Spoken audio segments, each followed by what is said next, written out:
Imagination is everything. It's the preview to life's coming attraction. This is important information. And think about, because tomorrow's the first day of the rest of our lives. So what an opportunity we have to practice what he preached. Because it's actually a scripture, but it's a scripture that's never explained to you the right way. When I learned it, it changed my life. Now, it's a scripture that you've all heard. It says faith is the substance of things hoped for and the evidence of things not seen. All faith is, really, the substance of it is just what you hope for.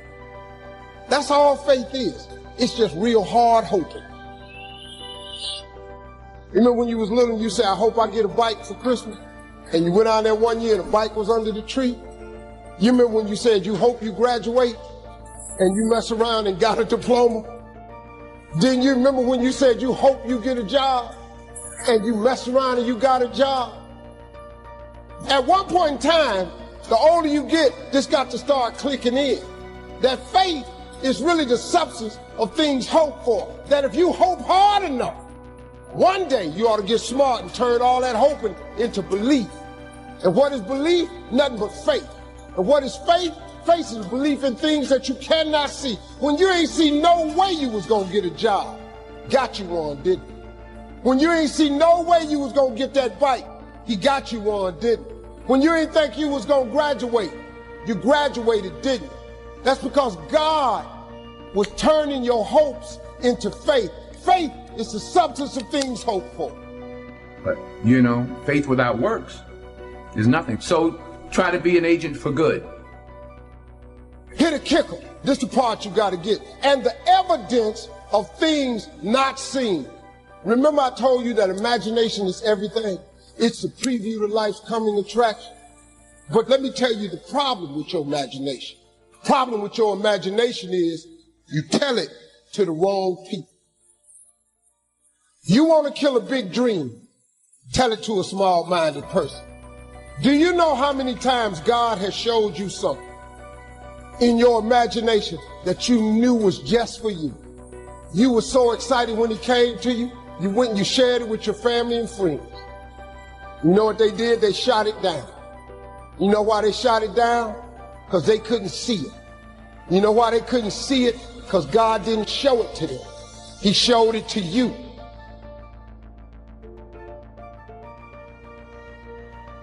He showed you the evidence of things not seen. See, they might love you, but they don't know what God gonna do for you. See, your mom and them, your cousin them, your friends, they don't know. See, you gotta be careful when you share your imagination with small-minded people. Nobody else can see your imagination but you.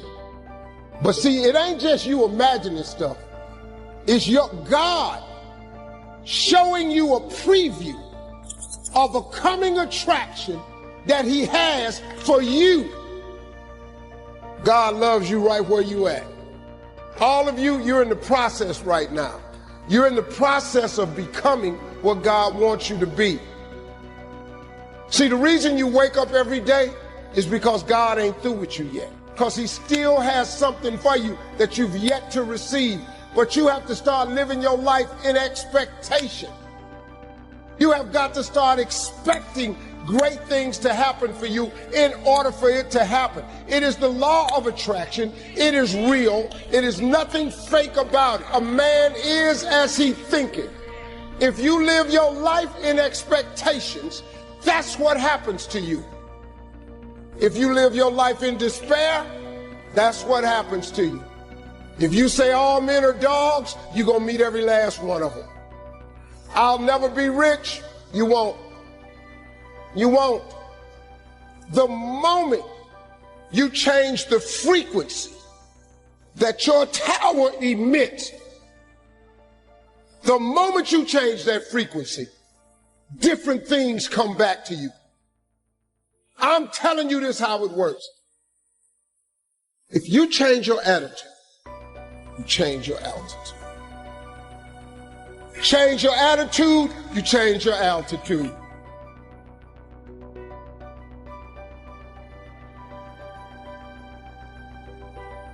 I'm going to tell you something that every successful person has to do, including you. Believe it or not, every successful person in this world has jumped. I'm going to tell you what I mean by that. Eventually, you are going to have to jump.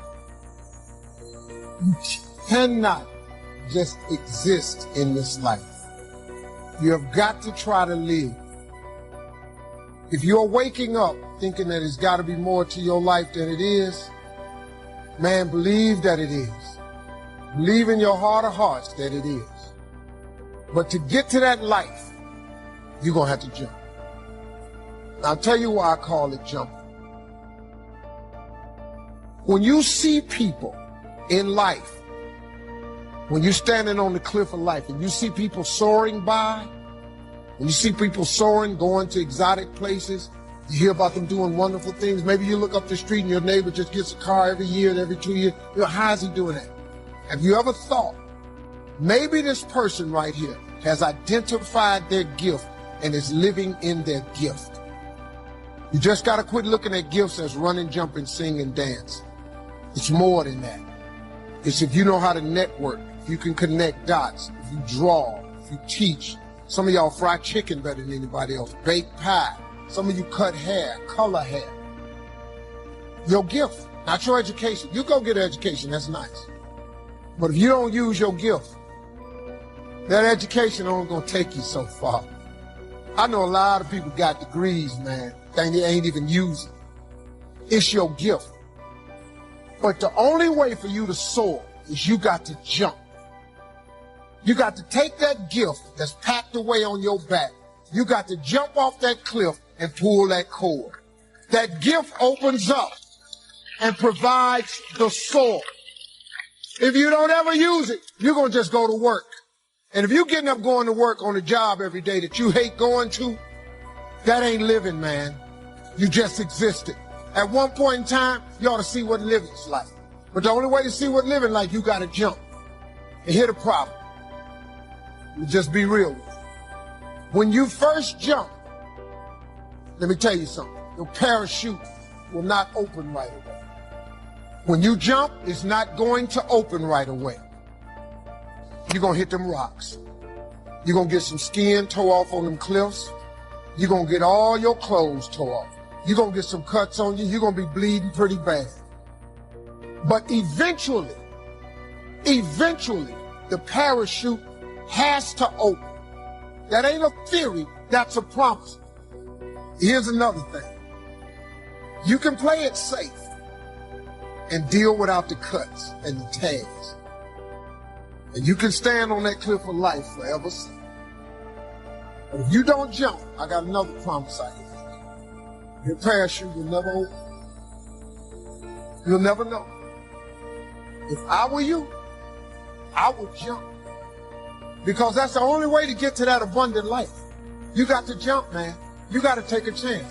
Now, when I get through talking, there are those of you who discuss this in the car. Well, I got bills. Whether you stay on the cliff or you jump, you're going to have bills. Well, if I quit my job, I'm going to ruin my credit. If you got a job, you live in check to check. Even if you got A1 credit, you can't buy nothing else no damn way. At one point in time, man, do yourself a favor. Before you leave this world, before you die, jump. Just jump one time. Just jump. Thank you very much.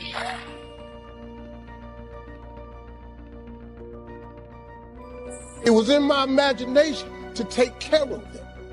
You just got to believe that. You just got to believe, man. Don't ever give up. Faith is the substance of things hoped for and the evidence of things not seen. All faith is, really, the substance of it is just what you hope for. That's all faith is. It's just real hard hoping. You remember when you was little and you said, I hope I get a bike for Christmas? And you went out there one year and the bike was under the tree? You remember when you said you hope you graduate and you mess around and got a diploma? Didn't you remember when you said you hope you get a job and you mess around and you got a job? Huh? At one point in time, the older you get, this got to start clicking in. That faith is really the substance of things hoped for. That if you hope hard enough, one day you ought to get smart and turn all that hoping into belief. And what is belief? Nothing but faith. And what is faith? Faith is a belief in things that you cannot see. See, this what the part you got to get. The evidence of things not seen. Remember I told you that imagination is everything. It's the preview to life's coming attraction. Man, do you know, now let me tell you the problem with your imagination.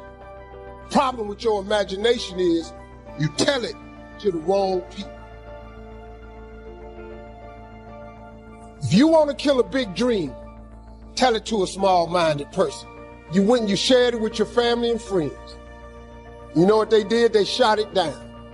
You know why they shot it down? Because they couldn't see it. See, your mom and them, your cousin them, your friends, they don't know.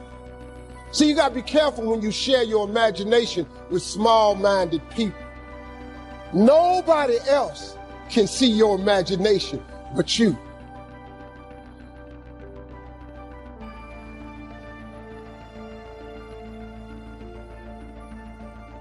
Your gift is very simple to know. You don't have to go anywhere to discover it. It's not in the water. It's not on a mountaintop. It ain't hid under a rock. Now, this is how you know you're not living in your gift. If when the alarm clock goes off in the morning and you ain't happy about it, you ain't doing what you want to do. If your job makes you sick to go to, if you're unhappy with waking up to go to where you got to go, it's because you ain't living in your gift. What burns in your heart is important for you to pay attention to because it never goes away. That's why people wake up in a rut.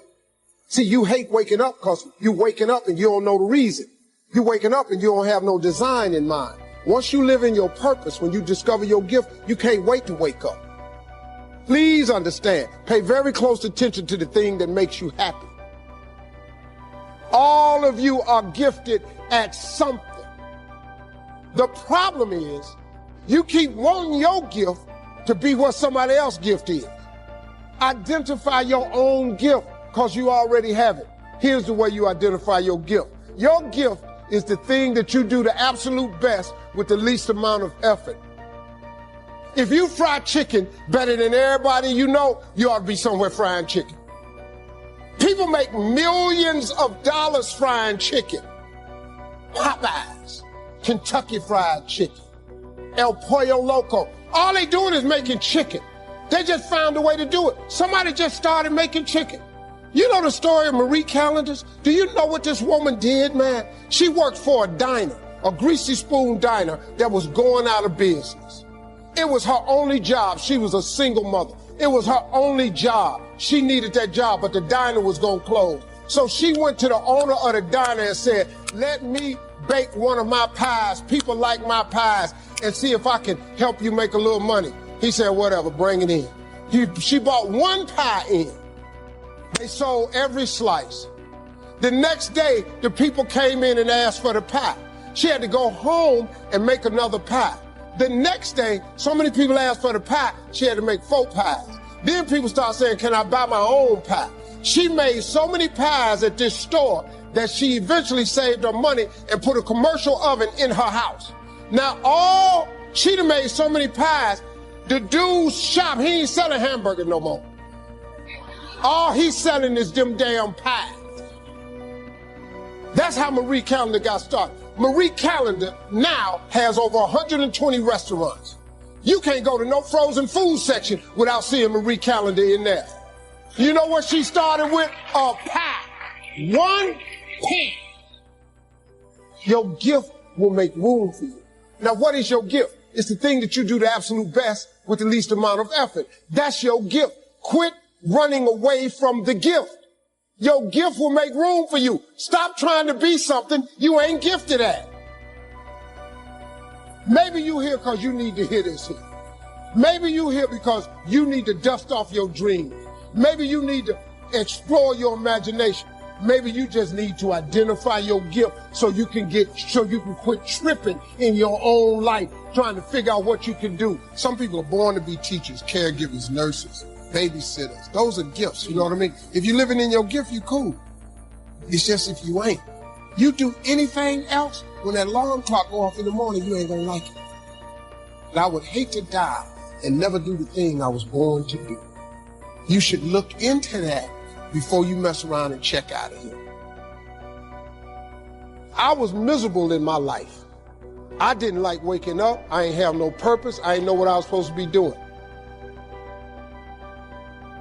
On October 8th, 1985, I walked in a comedy club for the first time. Signed up for the following week. The following week, a girl took me down there. She said, "You got to go to comedy club. You're the funniest person I've ever met." I never even heard of comedy clubs. I'm 27. I walked in the comedy club.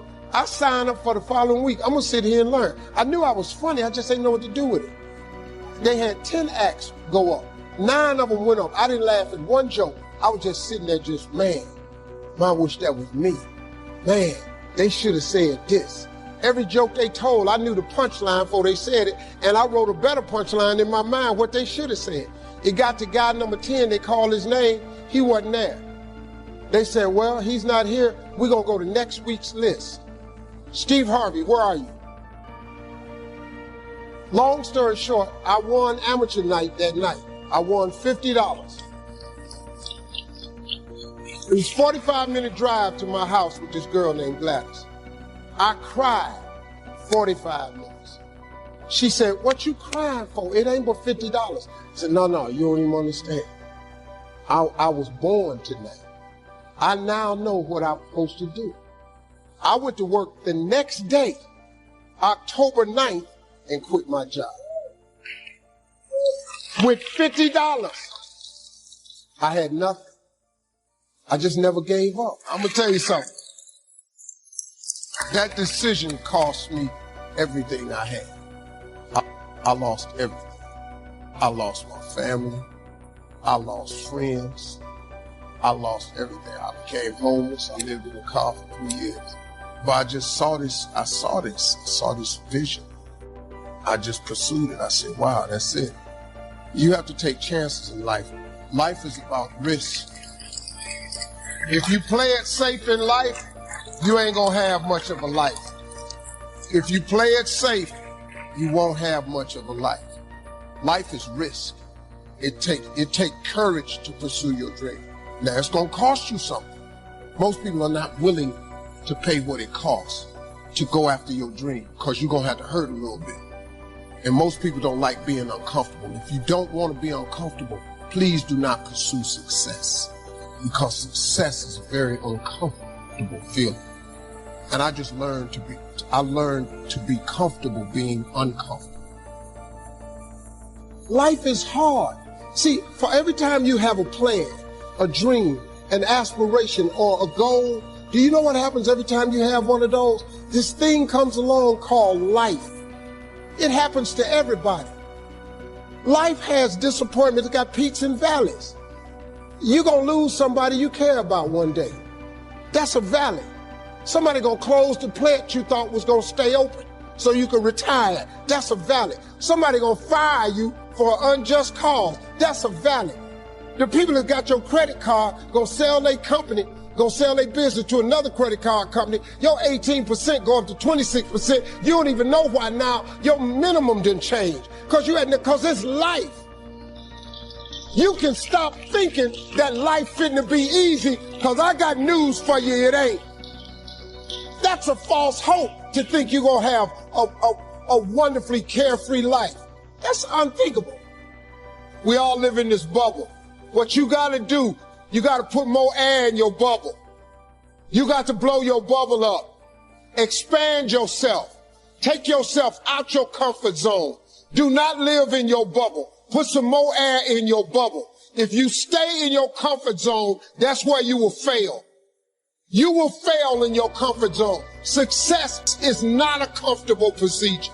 It is a very uncomfortable thing to attempt. So you got to get comfortable being uncomfortable if you ever want to be successful. Start putting some pressure on. Put some pressure on yourself.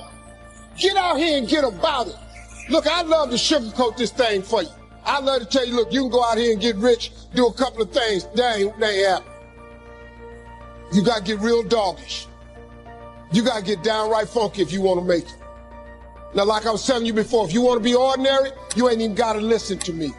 Just go on about your business. If you think ordinary is cool, ain't no problem. It's some really, really wonderful ordinary people. But if you are sitting in this room and you have extraordinary aspirations, then you're going to have to do extra. You put extra on top of ordinary and you come up with extraordinary. It's no other way. I'm sorry, but here's the fact. All of you have extraordinary capabilities. All of you. You have to decide if you are willing to do the things to put you in that category. Suggestion to all young people, if you could just hear me clearly, don't do what I did.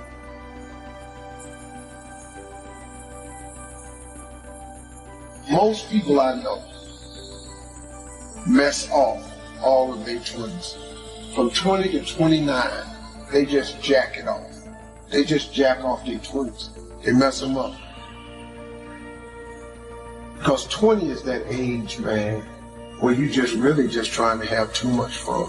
You're free, you're out of college, you don't live at your mama's house no more, you're out on your own. So what do? Mostly all of us, 98% of the people I know, we spend our 20s trying to exert ourselves in the fun category. We got to get off work so we can go to happy hour. We got to get off work so we can go get high. We got to get off work so we can go drink a Coke. We got to get off work, go smoke one. We got to go hang out with the fella. We got to play video games. The average person blows all of their 20s. Then when you find out that life ain't waiting on you, now you're 30. Now guess what happens to mostly all of us, including myself? I spent all of my 30s trying to do the things that I should have been doing in my 20s. So now my life is behind. Now you look up and you're 40s. You in your 40s. And now you're trying to do the things and have the things that you could have had in your 30s, man, had you just done what you should have did in your 30s. And then the tragedy starts to occur. You look up and you're 50. Now that don't mean it's too late for you, because it wasn't too late for me. But you look up and you're 50. And now all of a sudden, all through your 50s, you trying to create and have a life that you could have created and had in your 30s. My suggestion to all young people, if you could just hear me clearly, don't do what I did. See, you look at my life now and you think, oh, Steve, you got it going on. Man, you don't know how hard I made it on myself, taking the route that I took. If I could start over again and change one thing, I would buckle down in my 20s while you're young and energetic. Alleviate some of that BS that you're so dedicated to. The 20s, man, you're dedicated to the girls, the dudes, the video games, the clubs, the happy hours, that smoke, that drink, that freedom. You so. But in dedicating yourself to that freedom and that fun, man, you lock yourself out of the American dream. And it happens to 98% of them. And the reason I know it is because it happened to me. And if I could tell anybody, man, if I could do it again, I would have changed the way I lived my 20s.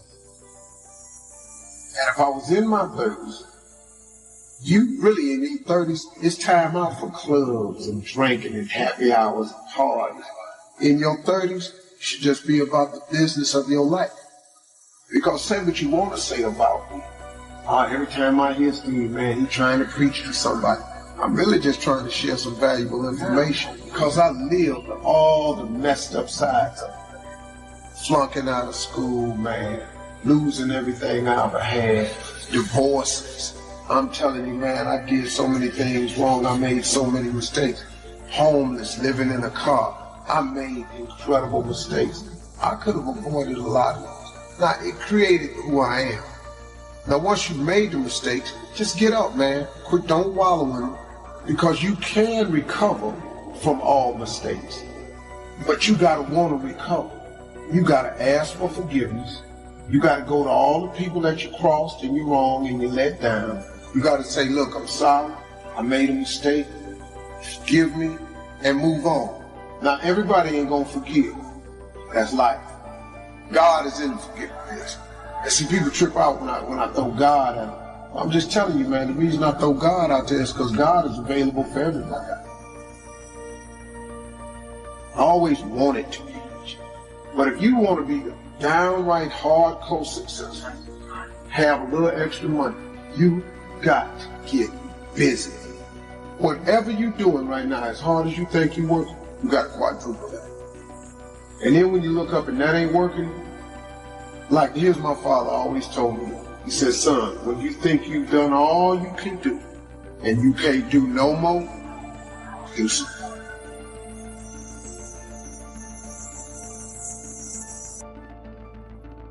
You have got to change the way you think. It is the whole determining factor of where you go in life. We are all where we are today because we thought ourselves to this position. If you don't like the position, think yourself out of it. Your brain is divided into two halves, positive and negative, good and evil. It don't function on nothing else. Ain't no neutral ground in your brain. It's either positive and good or negative and evil. Each half of your brain has millions of factory workers on each side. You got 1 million factory workers on the positive side. You got 1 million factory workers on the negative side. At the forefront of each one of those factories in your brain is a foreman. You got foreman positive and you got foreman negative. You are in charge. You're the boss of the factory. Guess what? We are how we think. You can't make a world, but you can make your own world. So now, since your brain is in two halves, let me show you how this works. You wake up in the morning and you say, man, I don't feel myself today. I got up on the wrong side of the bed. I'm not a morning person. Foreman negative hears that. He steps to the front. He said, what did you say? You say, I said I woke up on the wrong side of the bed today. I'm not myself. I'm not a morning person. He says, you got it right away. He said, hey, the boss just woke up and said he's not a morning person. He's having a bad day today, and he ain't feeling himself. Let's get to work.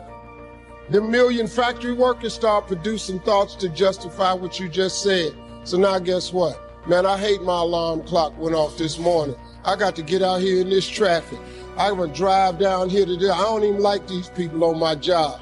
I can't stand this car I'm finna get in this morning. Sure wish I had a new car, but I'm driving this ragged-ass car. And on and on and on. And your day starts tumbling into what you ordered at the top of the day. You could wake up in the morning and you say, you know what? Today is going to be a great day today. I expect something really good to happen for me today. He said, what did you say? You say, I said I'm having a great day today. I expect something good to happen today. Foreman positive turns around and goes, all right, let me have your attention. Steve's having a great day today. He's expecting some wonderful things to happen. And man, let's get it going. And they start manufacturing thoughts.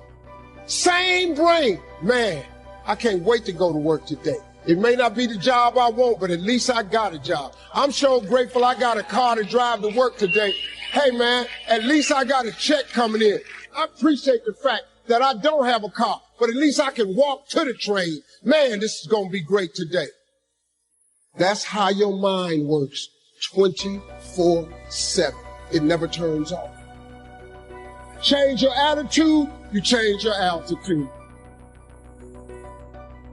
It all depends on how you look at it. Our lives are mostly affected by the way we think things are, not the way they are. The way we think they are affects us most. And Shoaff taught me that the mind is like a factory, a mental factory. And whatever you think about all day long pours ingredients into this mental factory. And that's what builds the economic, social, financial fabric of your life. As you think, so you become.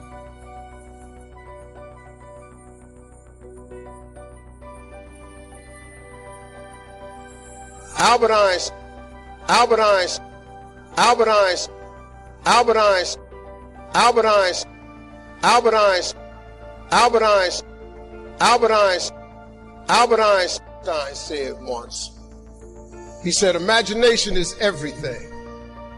It's the preview to life's coming attractions. I want you to get this now. Imagination is everything. It's the preview to life's coming attractions. Because if you think about it, everything you have, everything we have in this world, somebody imagined it. It's your imagination is tremendous. Somebody was sitting on the phone one day talking with a cord to the wall and said, man, I wish I could just go outside with this phone. Everybody in here got a cell phone. Somebody imagined that. Somebody got tired of riding in a wagon cross country from slavery to freedom. Somebody said, I wish we had something that made these wheels move by themselves. We drive cars. People got tired of driving from New York to LA. Somebody said, I wish we could fly. We got airplanes. Imagination is everything. It's the preview to life's coming attractions. Your real life, the one God really got for you, is in your imagination. It is not in your current situation or your current paycheck. And if you've been living like that, you have then restricted yourself to a commonality that is really not yours. Because what really God got for you is really in your imagination. Faith is the substance of things hoped for and the evidence of things not seen. So when I told you a minute ago, you got to have a tremendous work ethic, but you got to have a lot of faith. I talk to so many people who get older, like some of us are, and they've lost their faith. Well, faith is really simple. Faith is the substance of things hoped for. All that means is in the beginning, you just hope something pop up. You know, you just kind of hope something happened for you. I was hoping I would get on TV. I wrote it on a piece of paper when I was 10. I want to be on TV. The problem I had when I wrote it at 10 was I suffered from a severe stuttering problem. I could not talk outside of my house. So can you imagine when I wrote on a piece of paper, I want to be on TV and turned that in? First thing the little boy next to me asked me, he said, well, how long is your TV show going to be? But when I wrote it on the paper, it wasn't factual. It's just hope. You just got to start with the hope. Faith is the substance of things that you hope for. You just hope something, Joe. Then what happened is through grace and favor, he give you a couple of them things you hope for, and then you're supposed to start believing them. Because now it turns into faith. But if you take this scripture, faith is the substance of things hoped for and the evidence of things not seen. What is the evidence of things not seen? I just told it to you. Albert Einstein said, imagination is everything. It's the preview to life's coming attraction. But guess what? Your imagination really is. It's the evidence of things not seen. Because your imagination, you know why it's the evidence of things not seen? Because you're the only one can see it. Your imagination is actually God showing you a preview of a coming attraction that he has for you. The moment you don't believe in your imagination, you negate what he got for you. Your imagination is the preview to life's coming attraction. It is the evidence of things not seen. Because can't nobody see it with you. Your problem is you keep telling your imagination to the wrong people. See, if you want to kill a big dream, tell it to a small-minded person. It's dead. How many times, man, have you had a tremendous idea? Something you thought was the one, and you went and told it to your loved ones and your so-called friends, and they shot it down. I mean, you was convinced that it was just, oh man, I just came to you.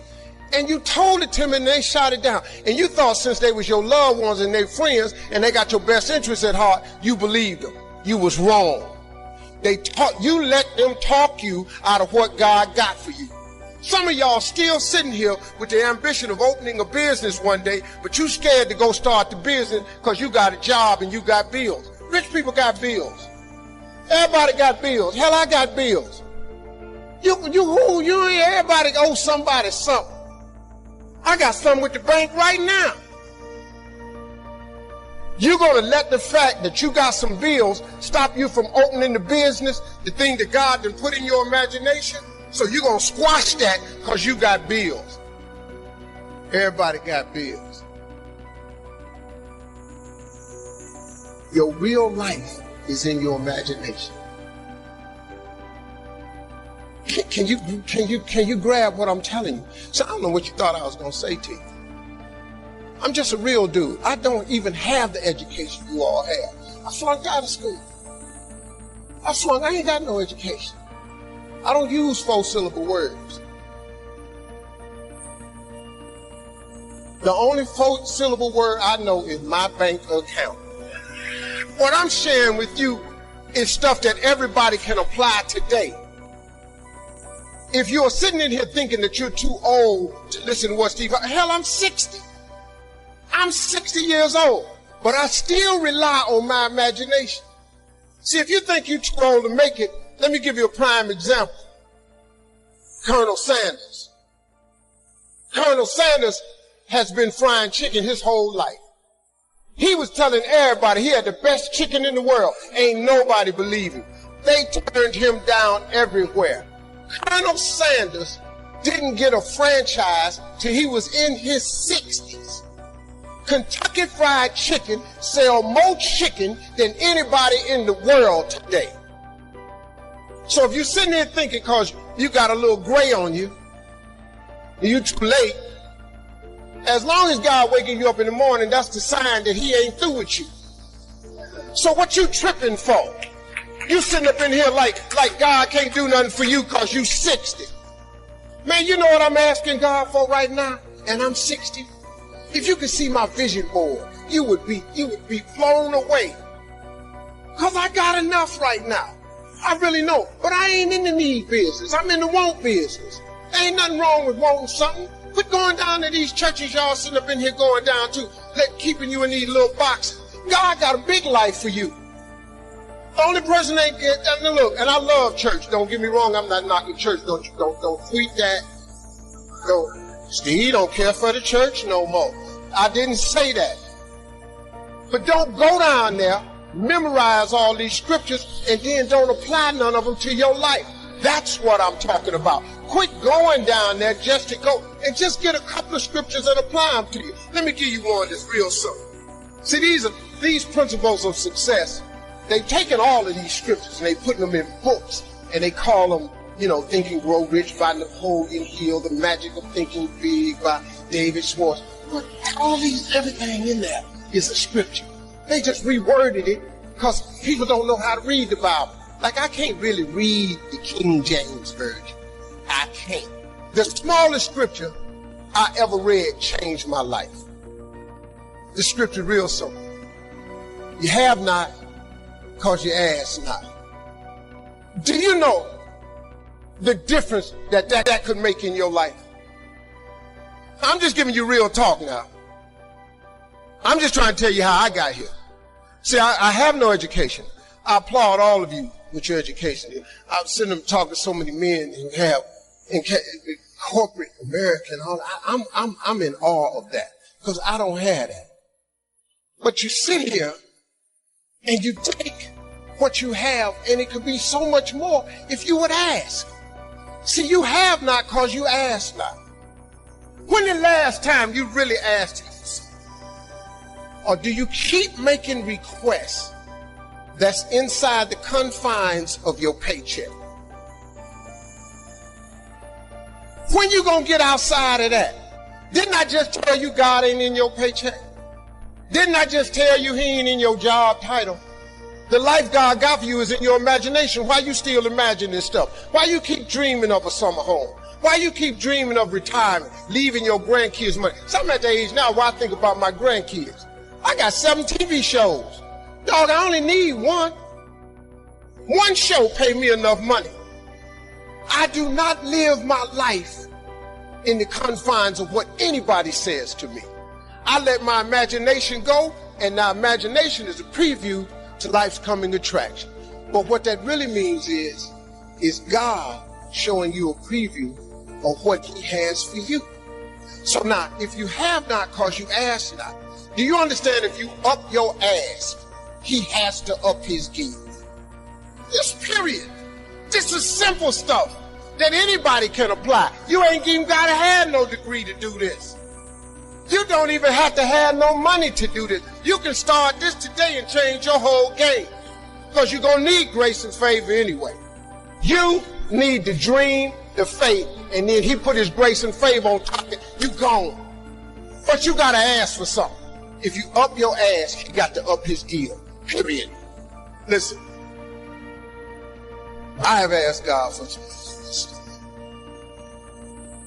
Everything he hasn't given to me is on the way. I have no doubt about it. Why would he not? See, can I tell you what really prompted this thinking in me? When I was homeless, I lived in a car for 3 years. I've made some decisions in my life, man, that threw myself off. My decision in October 8th, 1985, I walked into a comedy club for the first time. Had never heard of comedy.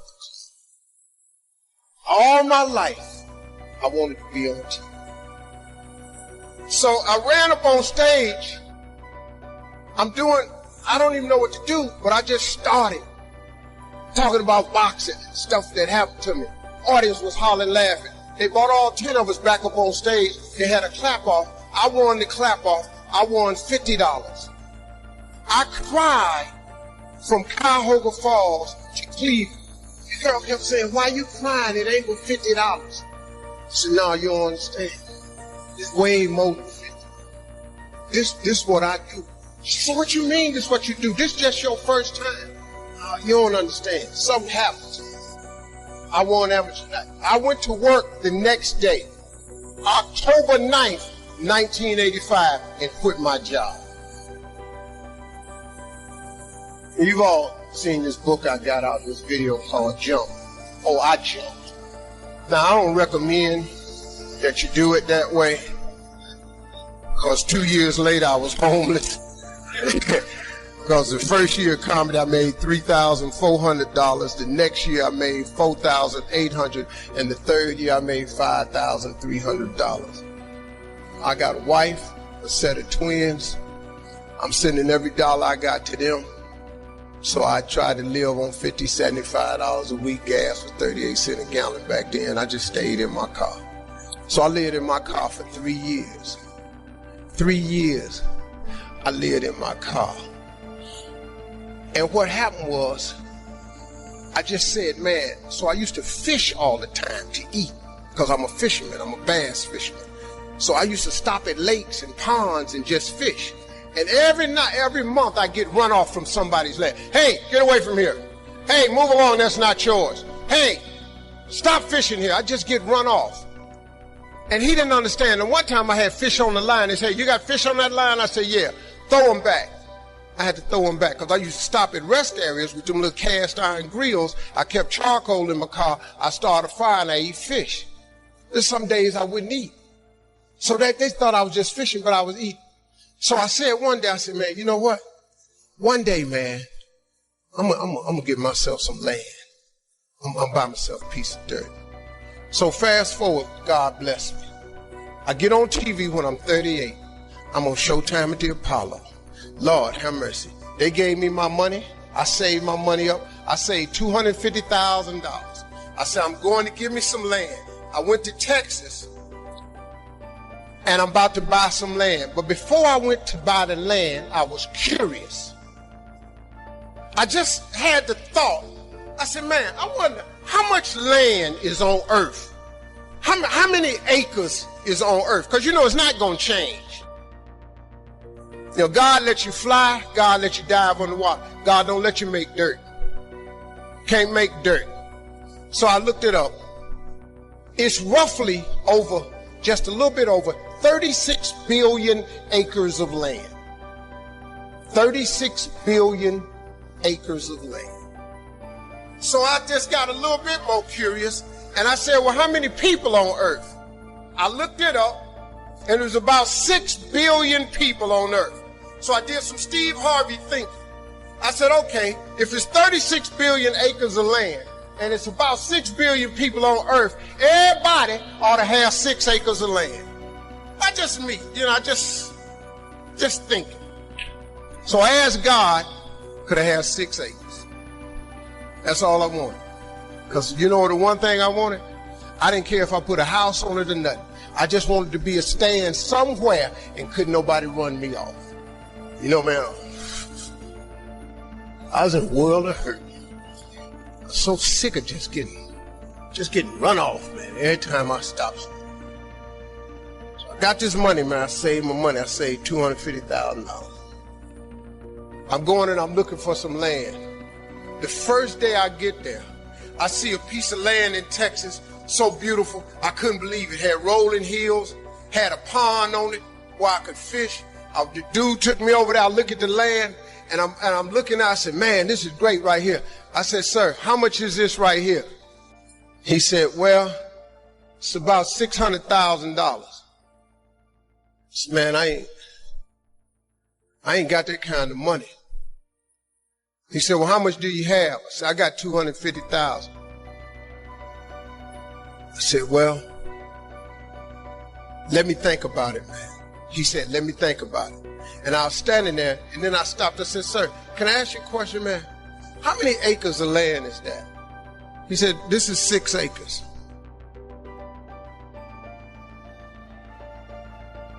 6. 6 years ago, I just asked God, just give me 6.